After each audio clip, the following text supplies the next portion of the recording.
Hi, this is Mitchell Levy, thought leader architect for ALPFA. And we have a special privilege of having Beverly Kennedy from the CIA, the Diversity and Leadership Study Implementation Lead, and that was a mouthful, by the way, joining us to talk about areas you're passionate. Thank you so much for joining me. Thank you very much. Now, stuff you're passionate on or mentorship, mentoring, because it helped you a lot. Why don't you talk a little bit about what that meant to you and how it helped you navigate the halls of the CIA? Sure. So I've been with the agency 24 years. I grew up, born and raised in Los Angeles, California, and never really considered the agency as some place that I wanted to spend my career. I graduated with a computer science degree and went back to California, and a friend of mine asked if I would be interested in looking at the agency. He was a police officer at the time for the agency. And I said, well, what do they have for someone like me? Computer scientist, focusing on programming, just put me in a cubicle and leave me alone. It's like, you've got to come and see it. So I flew out to Washington, D.C., took a trip to look at the agency as they were looking at me. And when I did the tour, I knew that looking at that computer center was something that I wanted to do. I wanted to be a part of the mission. I wanted to be a part of making America safe when we think about national security. So 24 years later, I am in a position where I can help other officers realize that same dream. It hasn't been easy all along the way. I've had some challenges, but I've overcome those because of mentoring and coaching that I've received from others. People that don't look like me, people that look like me, that saw something in me that I did not see in myself, and pushed me to take on opportunities that got me out of that cubicle programming from 9 to 5.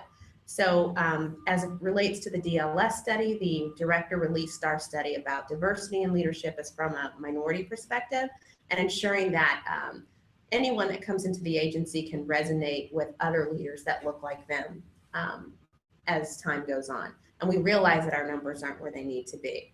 This is a huge job because the study has, we've had several over the past years, and we've made a lot of strides. However, we're not where we should be. And it really, truly is the right thing to do. But when the opportunity presented itself, I thought, oh, I'll be a part of a team, I'll volunteer, I'll do whatever they need, but I don't want to lead it because I don't think I could handle this, or I don't think I could do that.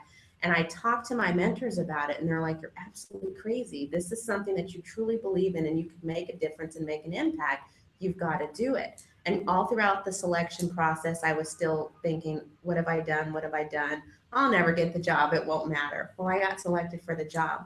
And I knew a couple of days in, this is where I was supposed to be. Nice. Because I focused on making sure that the opportunities that are there for others, everybody is taking advantage of them, and not just a few select people.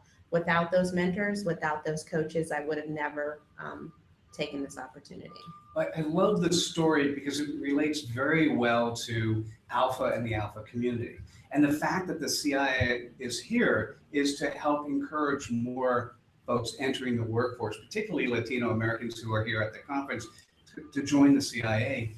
And the thing to take away is it is important to find a mentor. It's important to find somebody to help you to be successful in what you do. And clearly that's been helpful for you. Correct. Absolutely.